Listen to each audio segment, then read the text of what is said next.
बाळांनो, आता याचं फॅक्टर बघा.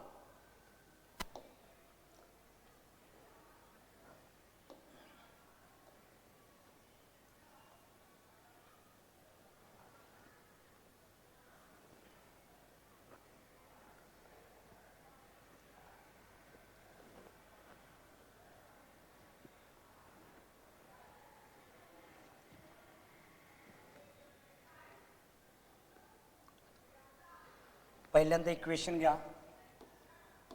2m in bracket m minus 24 is equal to 50.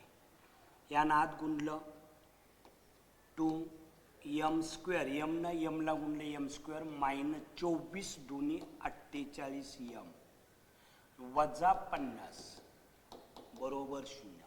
आता प्रत्येकाला जर 2 न भाग जात असेल तर 2 न भाग घालवा, म्हणजे गणित तेवढ्यानं कमी आलं आपलं. प्रत्येकाला 2 ने डिवाइड केलं, मग 2m स्क्वेअरला 2 न डिवाइड केलं 48m/2 50/2 इज इक्वल टू 0. 2 ला 2 गेलं 24 25 बरोबर 0. आपलं याच्यापासून हे इक्वेशन तयार झालं. आता हे इक्वेशन फॅक्टर पाडूया बघा.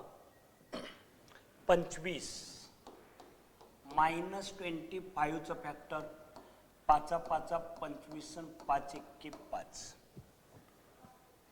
24 आलं पाहिजे. हे 25 घेऊया आणि हे 1 घेऊया, म्हणजे 25 मधून 1 गेला तरी आपल्याला 24 मिळेल. म्हणजे वजा चिन्ह मोठ्या संख्येला दिलं, वजा वजांचा गुणाकार अधिक 25 मधून 1 गेला वजा 24. पहिला टर्म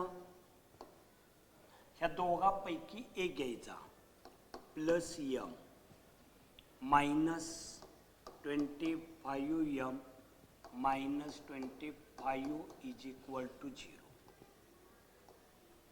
काही कॉमन निघेल बाळांनो. m in bracket m plus 1 minus चिन्ह निघतो कॉमन. मग आता ह्यात 25 कॉमन निघला, इथला m राहिला, मायनस मायनसचा गुणाकार प्लस इज इक्वल टू 0. दोन्ही इक्वल आले बघा. m प्लस 1 आणि m minus 25 is equal to 0.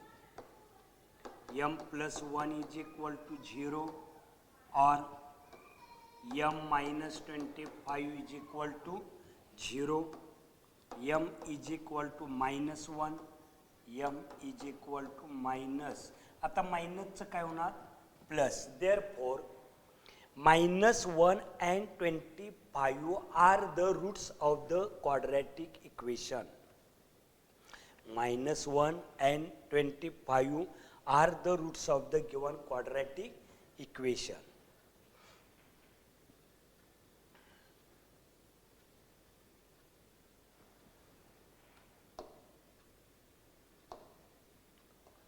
आता 10व्याचं फॅक्टर पाड्या बाळांनो.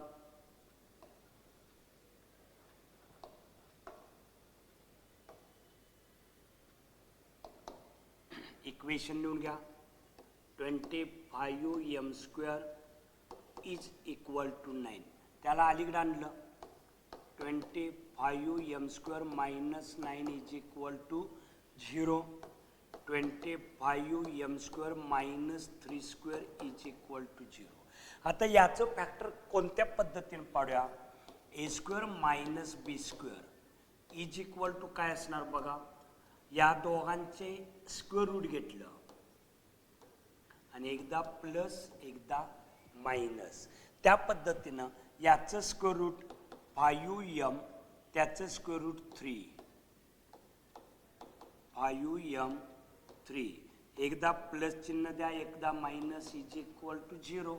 याच्याबरोबर 0 टाका.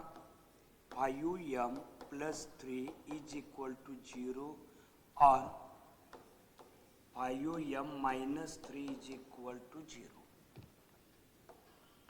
5m is equal to minus 3, 5m is equal to plus 3. m is equal to 3/5 आणि m इज इक्वल टू -3 5 गुणले पक्षांतर भागाकार -5 are the roots of the given quadratic equation. आता उत्तर बरोबर आहे का बघा ते. Okay, -3/5 and 3/5 are the roots of the given quadratic equation.